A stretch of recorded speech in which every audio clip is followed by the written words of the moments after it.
Oke sahabat Yosua Squad dimanapun berada, salam sukses, salam sehat, salam the best and the biggest di bidangnya. Pada hari ini kita akan membahas dinamika percintaan antara INFJ dengan ESFJ. Selamat menyaksikan. Komunikasi INFJ dan ESFJ. INFJ lebih menyukai percakapan yang mendalami konsep, teori, topik mendalam, filosofi, dan ide. Mereka menyukai topik abstrak dan merangsang pemikiran yang dapat mendorong satu sama lain secara intelektual. Karena sifat introvert mereka biasanya tidak sevokal ESFJ. Sedangkan ESFJ, gaya komunikasi mereka ditandai dengan keterbukaan, kejelasan, empati, dan rasa hormat terhadap orang lain. Tipe ini mengutamakan pengertian dan kasih sayang dalam hubungan dan interaksi sehari-hari dengan orang lain, yang menjadikan mereka komunikator yang sangat menarik.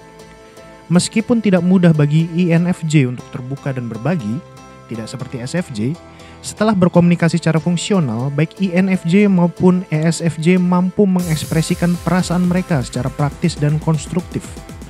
Dengan demikian, komunikasi antara kedua tipe ini dapat berjalan relatif lancar. Kedua tipe ini peka terhadap emosi orang lain dan mampu mengambil perspektif dari berbagai sudut pandang. INFJ dan ESFJ menangani konflik. Baik INFJ maupun ESFJ dikenal sebagai penghindar konflik. Namun mereka menangani konflik secara berbeda. Jika situasi seperti itu terjadi, INFJ akan membutuhkan waktu sendiri untuk memproses situasi tersebut sebelum kembali untuk menyelesaikannya. Intuisi INFJ memungkinkan mereka untuk memikirkan masalah dari berbagai sudut pandang dan mencoba menemukan solusi membutuhkan upaya mental dan waktu. Sedangkan ESFJ, mereka menghindari konflik dengan segala cara, tetapi mereka dapat efektif dalam menyelesaikannya. Mereka tidak ingin menghabiskan terlalu banyak waktu untuk menganalisis semua kemungkinan. Mereka fokus pada situasi saat ini. ESFJ ingin menyelesaikan masalah segera, dan mereka melakukannya dengan mengekspresikan emosi mereka secara jelas, dan sekaligus mencari solusi praktis yang akan memulihkan keharmonisan. INFJ berusaha memahami emosi yang mendasari yang menyebabkan konflik. Karena alasan ini, ESFJ dan INFJ mampu tumbuh dan berkembang melalui konflik mereka. ESFJ bersifat suportif dan peka terhadap kebutuhan orang lain, yang mana INFJ akan hargai dalam situasi yang penuh emosi. Nilai-nilai INFJ dan ESFJ. Ada beberapa kesamaan antara INFJ dan ESFJ dalam hal nilai-nilai yang mereka junjung tinggi. Keduanya menghargai koneksi, empati, harmoni, integritas, dan autentisitas. Dan keduanya sangat termotivasi untuk membantu orang lain. Perbedaan utamanya terletak pada ranah dan skala di mana mereka ingin melakukannya. ESFJ jauh lebih sosial sehingga mereka senang dikelilingi orang lain dan diakui serta dikenal oleh komunitas mereka. INFJ lebih menyukai kehidupan yang lebih sederhana dan harmonis, namun tetap dekat dengan teman dan keluarga. Meskipun mereka mengekspresikan nilai-nilai ini dengan cara yang berbeda, karena fungsi kognitif tambahan mereka yang berbeda, kedua tipe ini sebenarnya saling melengkapi dalam hal ini, memperkuat kualitas masing-masing. Pengambilan keputusan INFJ dan ESFJ. Sebagai tipe yang berperasaan, baik INFJ maupun ESFJ cenderung mengikuti kata hati mereka saat mengambil keputusan. Mereka juga memikirkan bagaimana tindakan dan keputusan mereka dapat mempengaruhi orang lain. Namun mereka berbeda dalam satu hal utama. Saat mengambil keputusan, ESFJ berfokus pada faktor-faktor praktis, nyata, dan dunia nyata. INFJ akan menggunakan intuisi introvert atau NI. Mereka akan mempertimbangkan segala macam implikasi dan mungkin terlalu berfokus pada konsekuensi jangka panjang dari keputusan mereka. Hal ini dapat menjadi masalah, terutama ketika menyangkut masalah serius yang membutuhkan pemikiran dan analisis strategis. Kesamaan mereka adalah pendekatan yang berpusat pada orang dan rasa moral serta etika yang kuat yang mempengaruhi pengambilan keputusan mereka. Dengan demikian, dengan refleksi diri yang cukup dan penerapan strategi manajemen emosi, keduanya dapat belajar membuat keputusan yang baik dengan lebih cepat dan dengan lebih sedikit hambatan. Kehidupan sehari-hari INFJ dan ESFJ. Kehidupan sehari-hari adalah area lain di mana INFJ dan ESFJ dapat selaras jika mereka bersedia bekerja sama. INFJ lebih menyukai privasi dan tidak keberatan menghabiskan waktu berjam-jam dengan orang-orang yang benar-benar mereka minati. INFJ lebih suka menjalani hari yang santai namun menyenangkan daripada membiarkan indera mereka terbebani oleh aktivitas sosial dan paparan lingkungan yang serba cepat. Hal ini akan menggairahkan ESFJ karena mereka umumnya menikmati pertemuan sosial yang meriah dan aktivitas luar ruangan. Namun karena kedua tipe ini memiliki fungsi judging yang sama, mereka berdua suka terorganisir dan bertanggung jawab. Kunci kebahagiaan dan kehidupan sehari-hari dalam hubungan INFJ dan SFJ adalah memahami dan menerima perbedaan satu sama lain.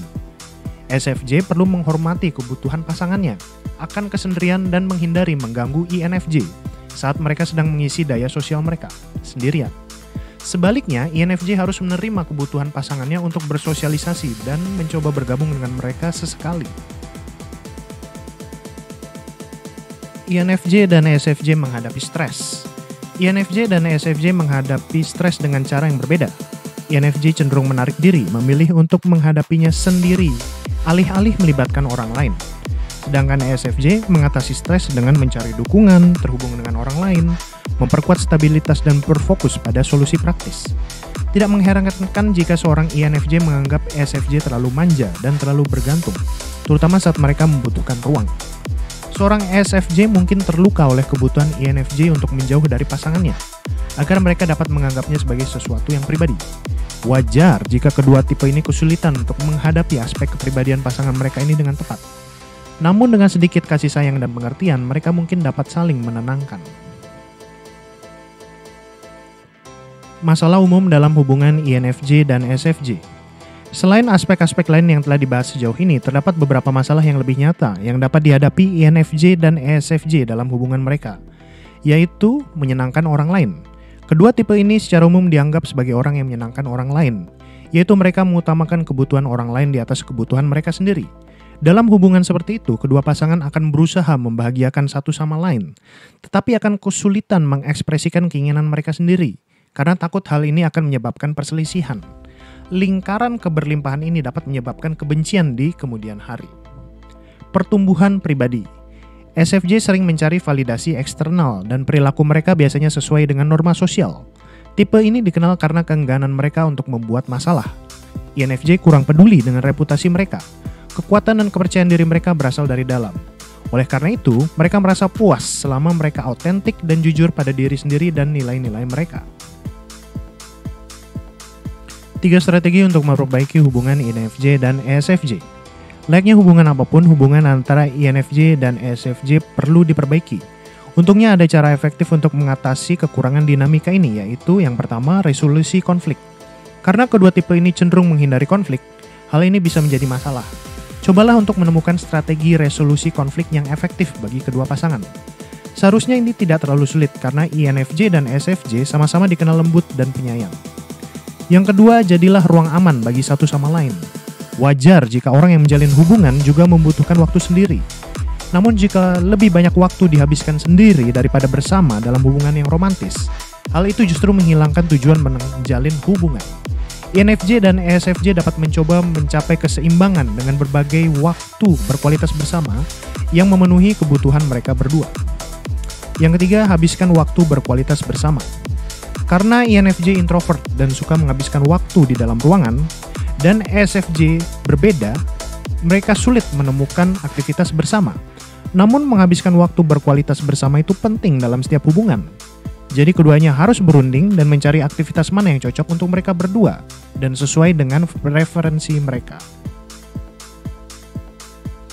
Kesimpulan, jika Anda berada dalam hubungan INFJ-ESFJ, Anda mungkin berpikir terlalu banyak perbedaan tidak akan menghasilkan kisah cinta yang indah. Tetapi dengan senang hati kami memberitahu bahwa itu tidak sepenuhnya benar. Hubungan ini dapat berjalan dengan sangat baik asalkan kedua belah pihak bersedia berkompromi dan memiliki kesabaran serta keterbukaan yang cukup untuk menyelesaikan perbedaan cara mengekspresikan diri serta menjalani kehidupan sehari-hari.